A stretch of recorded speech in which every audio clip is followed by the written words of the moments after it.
이번 시간에는 우리가 교과서 챕터 7이에요. 사정과 개입 계획이라는 패러다임을 가지고 오늘은 강의를 하겠습니다. 오늘 넘겨볼게요.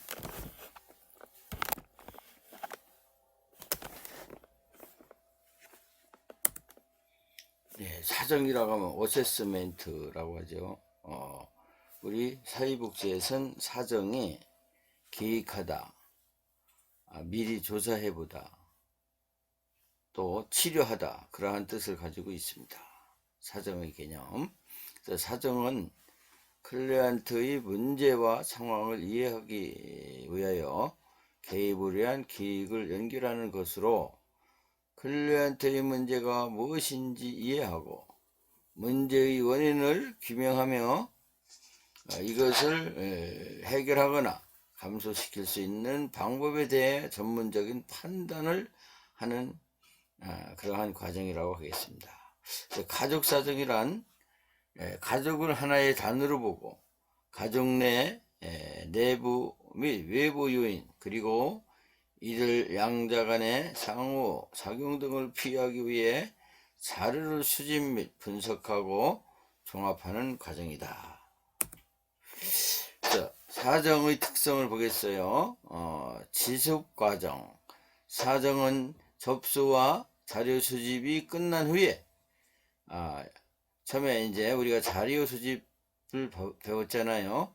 이런 자료 수집이 다 끝나고 이제 어떻게 보면 면접도 끝난 다음에 이제 어떻게 그 사람에게 치료 과정과 그 상담 서비스 과정을 어떻게 할 것인가에 목표를 설정할 때 필요한 것입니다. 수행 과정 되는 활동이 아니라 실천 과정 동안 계속되는 활동으로 새로운 정보가 드러남에 따라 자료를 수집하고 분석하며 종합적으로 판단하는 유동적이고 역동적인 과정이다. 이런 사정은 그때그때마다 새로운 그 상황이 생기면은 그 사람의 상황을 다시 살펴봐야 되겠죠. 이중 초점. 모든 인간이 둘러싸고 있는 작은 체계와 좀 더 큰 체계가 그 바운드라고 하죠. 그 체계가 있어요. 그러한 개념을 반영한 것으로 상황 속의 클리언트를 이해하는 것이다. 클리언트를 사회 환경적인 맥락에서 이해하고 계획과 행동의 토대로 준비해야 되는 것입니다.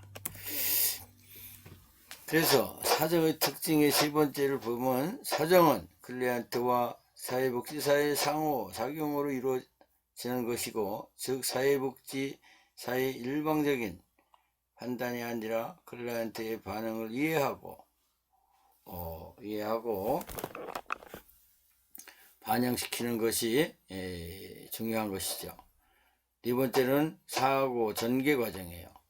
사정은 사회복지 실천 과정의 전체를 통해 필요한 정보를 수집하고 또 그 정보를 중심으로 클리언트의 상황을 이해하며 이것을 전제적인 과정에서 통합하여 사고하는 과정이다. 사정은 부분적인 정보들을 전체적인 맥락 속에서 통합해서 사고를 전개하는 과정이다. 그 다음에 수평 수직 탐색이 있어요. 초기 단계에 있어 수평적인 정보, 현재의 인간관계, 능력, 기능 등을 중심으로 클리언트의 욕구를 발견하고 시간이 경과하면서 수직적 정보, 과거력이라든가 개념이라든가 이러한 문제 등을 수집하여 사회복지사는 표리에 따라서 수평 수직적 탐색을 적절하게 사정해 보는 거죠. 적절하게. 그래서 여기 여섯 번째는 지식 근거, 과학 근거라고도 하겠어요. 인간 행동, 가족 관계, 집단과 지역사회 정책 행정, 특정 관련 분야에 대한 지식, 정신의학, 심리학, 아동 등에 필요하며 이를 통해 클리언트의 상황을 이해하는 수단으로 전문적인 지식을 이용해야 한다는 것입니다. 또 넘겨보겠어요. 그 다음에 생활상의 이해를 해야 생활 상황. 그래서 사정은 병리적이거나 독특한 상황에서만이 아니라 자연스럽고 일반적인 생활 상황, 그가 살고 있는 바운다리, 또 가족관계, 아니면은 직장관계, 여러가지 그런 생활 상황이죠. 그게 가운데서 요구를 발견하고 규명하며 그 의미의 패턴을 설명하는 것이다. 개별화, 인간 상황은 모두 다름으로 개별화되어야 하며 개인의 특성이 있다는 거죠. 그 특성을 반영해야 된다는 거예요. 클리언트마다 독특한 상황에서 처해 있는 개별적인 사례라고 하겠습니다. 또 판단, 어떤 지식을 적용할 것인지, 클리언트와 어떤 연결할 것인지 등을 판단하는 과정이 필요하며 중요하다는 것입니다. 한계인식, 클리언트를 완전히 이해하는 데는 언제나 한계가 있기 마련이며 사정은 클리언트를 이해하는 보조적인 수단의 또 방법이라고 하겠습니다. 여기서 이제 가족 기능의 사정이에요. 가족 기능의 사정이라면 그 가족이 경계가 어떠하며 가족의 형성성, 또 가족의 그 문화, 이런 거를 가족 기능 사정이라고 하겠습니다. 그래서 가족 체계를 먼저 봐야 되겠죠. 가족 구조와 기능 관련하며 가족 내 하위 체계가 적절한 기능을 수행하고 있는지, 부적절한 기능을 수행하고 있는지를 평가하는 것이다. 한 예를, 정상적인 가족과 비정상적인 가족을 한번 예를 들겠습니다. 가정에는 자녀가 있죠. 자녀가 있고 부모와 아버지가 있고 어머니가 있어요. 또 딸과 아들이 있을 경우가 많죠. 이럴 때 정상적인 가족이면은 형제 간에도 소통이 잘 되고 서로 우애를 잘하고 부모님의 말씀도 잘 듣고 이렇게 정상적인 가족이라고 하겠어요. 그런데 이제 좀 역기능적인 가정은 아버지와 딸의 관계도 이제 어떻게 보면은 구조적인 게 맞질 않아요. 또 아버지가 자녀들한테 함부로 막 이렇게 하는 경우, 이런 게 이제 가족 체계가 문제가 있다는 거예요. 그래서 한 예를 들면은 이제 출근했다 집에 돌아오잖아요. 이제 귀가하는데 집에 오면은 자녀들의 그 상황을 이제 살펴볼 수가 있어요. 근데 방문을 열 때 아무리 자녀라도 노크를 해야 되잖아요. 노크도 안 하고 그냥 확 문을 연다든가, 자녀들에게 이렇게 수직적인 관계, 이렇게 자녀라고 해가지고 막 함부로 말을 한다는, 이게 되면 가족 체계가 잘못된 것으로 보고 있죠. 이런 걸 가족 체계라고 하겠습니다. 가족 체계의 종류에는 가족 구성원들이 어떻게 언제 누구와 작용하는지, 가족 구성원들 사이에 상호 교류 유형 관련된 가족 규범이 어떤지를 나타내는 것이다.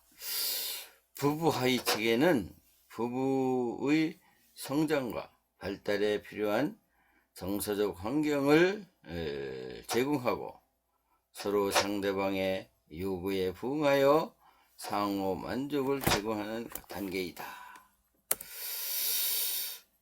가족체계의 사정, 가족체계의 종류, 부모 하위 체계, 적절한 아동 양육 지도, 한계 설정 및 훈육에 대한 중요한 책임감을 가진다.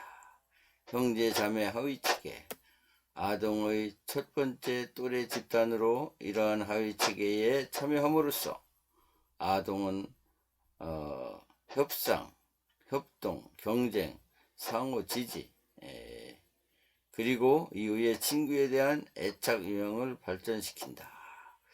형제 자매 하위 체계, 이런 체계들이 잘 돼 있는지 잘못돼 있는지 관찰하고 어세스먼트 살펴보는 과정을 이제 사정 단계라고 하겠습니다. 그래서 여기 보면은 부부 하위 체계가 있고 부모 하위 체계가 있고 형제 하위 체계가 있다. 부모 자녀 하위 체계가 이렇게 네 가지가 있는데, 부부 하위 체계를 한번 보겠어요. 사랑과 친밀성 있는 게, 서로 지지하고 있는가, 신뢰하고 있는가, 우정, 신뢰, 동반자적 관계, 성적 관계, 개인적 성장, 가치, 목표, 재정 계획이 있고, 여기에는 부모 하위 측에는 이제 리더십 발휘, 부모의 이제 권위가 있냐 이런 걸 따지는 거죠. 권위, 보호, 양육, 훈육, 구조, 한계 설정, 위계 질서가 돼 있냐는 문제를 얘기하는 거예요. 그 다음에 동년배, 우정, 형제 자매 하위 측이죠.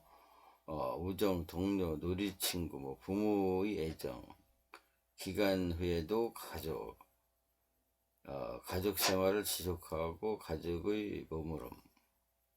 또 부모의 하위 측에는 세대 간 상호작용이 있어요. 지도, 교육, 경청, 결성, 모델링, 오락, 즐겁고 변하지 않지만 시간이 지남에 따라 발전하는 관계를 얘기한다. 여기에서 이제 그림, 7-1 구조 내 주요 하위 체계 급염종 역할 여기 참고를 하겠어요.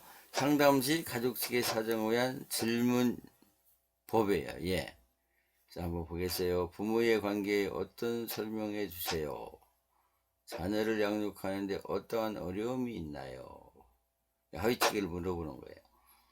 부모와 자녀의 관계는 어떤가요? 부모 중 한 부모와만이 밀접한가요? 형제들과의 관계는 지지적인가요? 갈등 관계가 있나요? 부모가 갈등 관계인 경우 자녀에게 서로 편을 들려고 한 적이 있나요? 요거는 이제 그 삼각관계라고 해요. 그래서 이제 가족 내에 무슨 문제가 있으면 둘이 해결하는 게 아니라 꼭 한 사람을 그곳에 관여하게 해서 삼각관계를 만들어서 그 문제를 해결하려고 하는 그런 그 습성을 가진 가족들이 있어요. 가족 중에 그런 사람들이 꼭 한두 명 있어요. 그런데 이게 잘못되면은 해결도 안 될 뿐더러 대대로 이게 직면할 수 있는 그런 환경이 된다고 그래요. 이 갈등 관계가. 자녀의 일에 간섭이 심한 편인가요? 부모와 자녀 간의 의사소통은 활발한가요? 사이가 불편한 가족 구성원이 있나요? 가족 속에는 누가 누구와 친한가요? 요즘 이 문제는 가족이 누구와 관계되어 있나요? 이런 질문법을 사용하는 거죠. 또 넘겨보겠습니다. 그래서 가족 기능 사정이에요. 가족 측의 사정. 가족 하위 측의 사정은 가족 하위 측의 건강한 기능을 하고 있는가. 그래서 이제 부부 하위 측에는 부부가 서로의 도움이 되는 만족스러운 관계를 가지고 있는지, 서로에게 적응하는 동시에 자율성을 가지고 있는지 평가하는 단계이다. 부모 하위 측에는 부모가 적절한 부모 기술을 가지고 있는지, 부모 역할을 위해 필요한 사회 지지를 가지고 있는지, 자녀를 통제하고 지도하는 권위를 가지고 있는지 등을 사정한다. 형제 자매 하위 측에는 형제 자매 간의 관계가 갈등적, 경쟁적 또는 지지적인지, 형제 자매 간의 감정적 유대관계를 형성하고 있는지 등을 탐색한다. 가족 하위 체계의 역기능이에요. 하위 체계가 잘못되었을 때의 경우를 얘기하는 거예요. 하위 체계 경계에 느슨한 경우는 자녀들이 지속적으로 부모를 돌보고 정서적으로 지지하며 부모 역할을 수행한다. 부모가 자녀들의 사생활을 지나치게 간섭한다. 그 다음에 하위측의 경계가 경직된 경우는 부모가 자녀에게 상호작용의 협의하기를 거절한다. 그 다음에 자녀들이 부모의 지도와 상호관계를 거절한다. 거절이죠. 또 부모가 자신들을 배제하는 자녀들을 배제한다. 여기 삼각관계가 나오네요. 자녀가 한 부모를 배제하고 다른 한쪽 부모의 편을 이룬다. 부모가 부부간 다툼에 자신의 편이 들도록 자녀에게 요청한다. 연합. 세대의 구성원이 특정 구성원들을 배제하고 다른 세대의 구성원과 연합한다.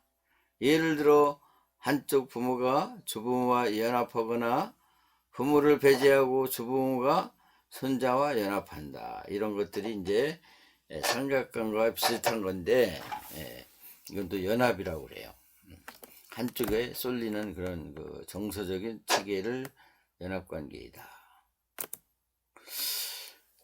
삼각관계의 용어의 정의. 이제 미누친의 그 상담에서 나온 거예요. 가족 상담. 미누친은 부모와 한 명의 자녀 사이에 일어나는 경직된 삼각관계를 삼각관계의 정의하였다. 즉 서로 대립하고 있는 부모가 자녀에게 서로 자신의 편이 되려고 요구하면서 자녀는 어떻게 반응하더라도 한쪽 부모가 공격하게 되는 것처럼 느끼어 자녀와 부모 사이에서 움직일 수 없게 되어버린다. 그러나 최근에는 미누친의 부모-자녀 관계에 관한 정의를 국한하지 않고 두 사람의 대립에 제3자에 휘말려 충성심의 갈등 속에서 경직되는 것을 의미한다. 연합 용어 정의. 패밀리는 삼각관계 속에서 두 사람의 남은 한 사람에 대항하기 위하여 지휘하는 것을 연합이라고 하였다. 그는 이러한 연합은 체계 내에 균형이 있는 세계적 분배를 위해 작용한다고 보았다. 자녀에 대하여 부모가 연합하는 가족은 건강하지만 한쪽 부모와 자녀가 연합을 형성하는 것은 가족의 병리의 특징이라고 보고 있습니다.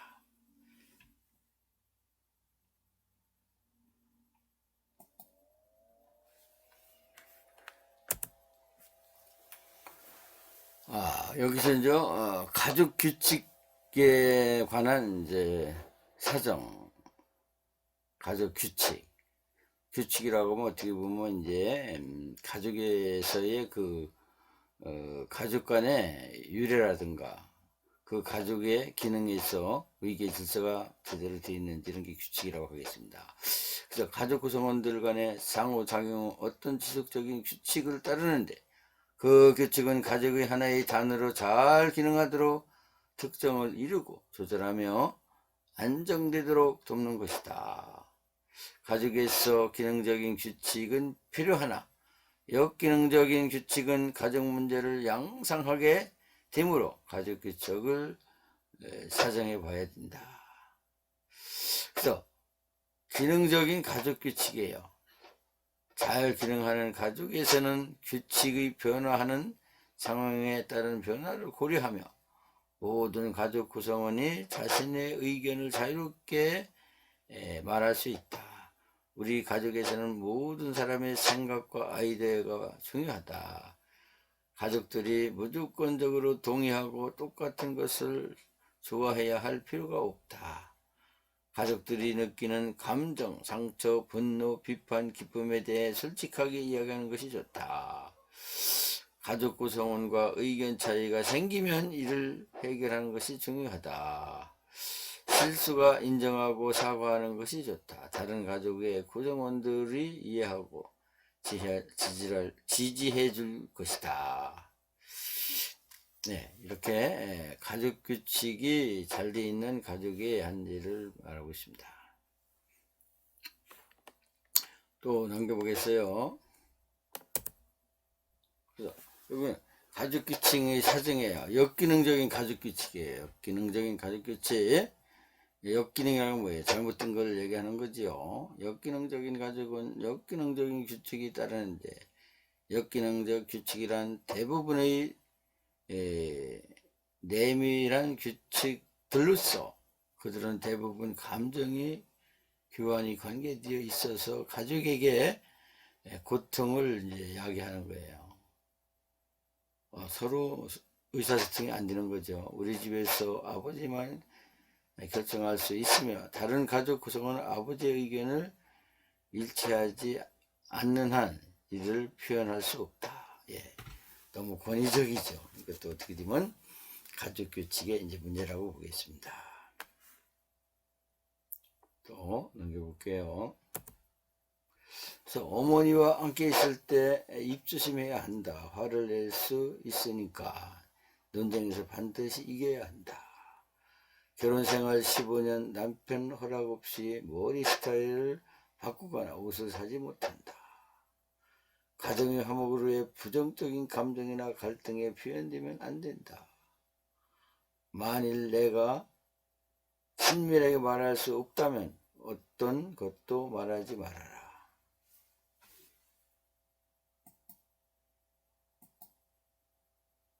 말하는 것의 다른 가족 구성원들이 다 동의하고 복종해야 하나요? 이런 게 역기능적인 거죠. 그 다음에 가족들이 의견 차이나 갈등이 발생하면 어떻게 해결하나요? 가족들은 자신의 감정 표현을 잘 하나요? 상담 시 가족 규칙 사정에 의한 질문법이에요. 네, 잘 참고하시면 되겠습니다. 그 다음에 또 넘겨볼게요. 가족 의사소통 사정이에요. 가족 의사소통. 사회복지사는 가족 구성원들이 서로 의사소통하는 방식을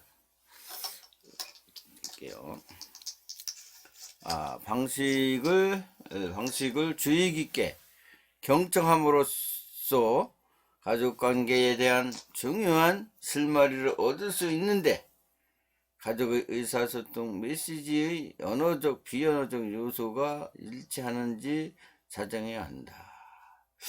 예, 가족의 의사소통, 가족의 이제 커뮤니케이션인데 이게 말을 할 때 가족 간에 말보다도 비언어적 이런 몸짓으로 표정으로 이렇게 표현하는 그런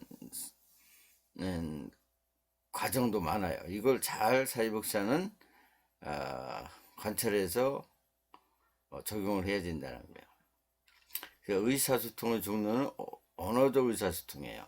언어를 통해 의사소통하는 것으로 보존된 의사소통은 2개 또는 그 이상의 서로 상반되는 메시지가 언어적 경로를 통해서 연속으로 보내질 때 발생한다. 예, 너는 왜 고통을 따라야 한다. 너는 왜 스스로 결정 내려야 한다. 이렇게 비언어적 의사소통은 비언어적 메시지를 몸동작, 얼굴 표정, 목소리 톤이나 자세, 시선 등을 포함하는 여러 비언어적 형태를 통해 의미가 규정되기 때문에 잘 관찰을 해야 된다.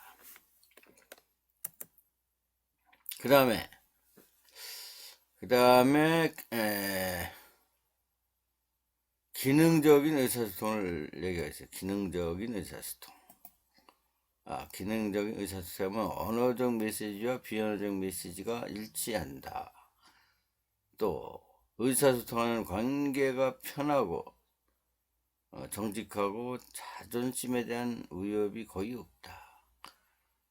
어떻게 보면 자연스럽다는 거죠. 사람이 비난하지 않고 행위를 평가하고 방향 제시를 한다. 메시지는 하나이고 직접적이다. 음성은 따스하고 상대방의 눈을 바라볼 수 있다. 예, 이게 이제 기능적이지 않는 그런 역반응은 눈을 안 보고 남의 시선을 돌리고 그러는 거죠. 내면적으로 진실하고 원만하고 충만하고 생동감이 있고 공개성 그리고 활력이 있다. 그 다음에 역기능적인 의사소통을 보겠습니다. 이중구속 의사소통, 말하는 내용과 말하는 사람의 표정, 행동, 억양 등이 서로 모순된 거죠. 모순.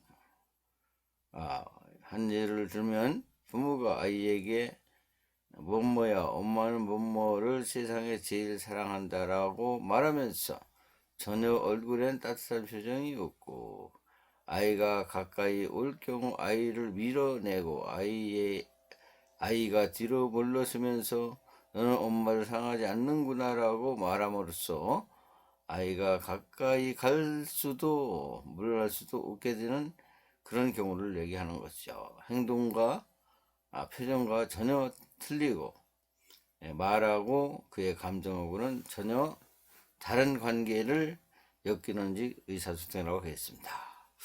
그래서 종속적 대립적 의사소통은 회의형이 있고 비난형이 있고 비평형이 있고 산만형이 있어요. 이렇게 대화를 하다 보면 팩트는 없어지고 옛날 걸 가지고 막 화를 내는 사람, 또 단점만 막 얘기하는 사람, 이거는 어떻게 보면 엽기적인 의사소통, 가장 신뢰할 수 없는 그런 의사소통이에요. 가족만이 아니라 이 사회에서도 그런 경우를 많이 보고 있습니다. 이런 경우는 그 사람과 함께 동반자적 이렇게 생활을 할 수 없게 되는 거죠. 그와 마찬가지로 사회생활이 원만치 못한 그런 결과를 가져올 다는 것입니다.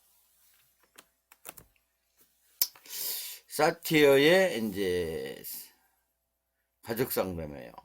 여러분들이 앞으로 이제 그 2학기 때는 이런 가족 상담에 대한 것도 이제 공부를 하게 되겠고, 또 그 하나의 그 가족 상담에 대한 것을 다시 공부하는 기회가 있을 거라고 생각합니다. 그래서 보면은 회의형, 비난형, 이성형, 산만형 이렇게 돼 있어요. 사티어는. 그래서 회의형은 이제 풍자, 봉사. 당신이 원하는 것이 무엇이든 좋습니다. 당신을 행복하게 하려고 여기 왔습니다. 이렇게 언어적 표현을 하죠. 그러나 몸짓은 고마워요. 아첨하고 빌고 자체에 가는 자세. 우울증, 의장병이 있는 사람들이 그러죠. 내적 감정은 나는 아무것도 아니다. 나는 가치 없는 존재다. 이형. 그 다음에 비난형은 당신은 제대로 하는 일이 없어. 무슨 문제가 있는 사람이 아니요. 손가락질, 소리치고 복권적인 편집 좀 거해라. 나는 고독하며 실패자다. 초이성형, 지성. 자세히 관찰하면 여기 있는 어떤 사람의 일에 닮아 빠진 손에 주목하게 될 것이요. 단조로운 목소리, 뻣뻣하고 컴퓨터 같은 강박증 이런 사람들은 이제 강박증과 암 같은 그러한 병을 수발할 수 있다. 나는 상처받기 쉽다. 감정을 볼 수 있다. 산만형.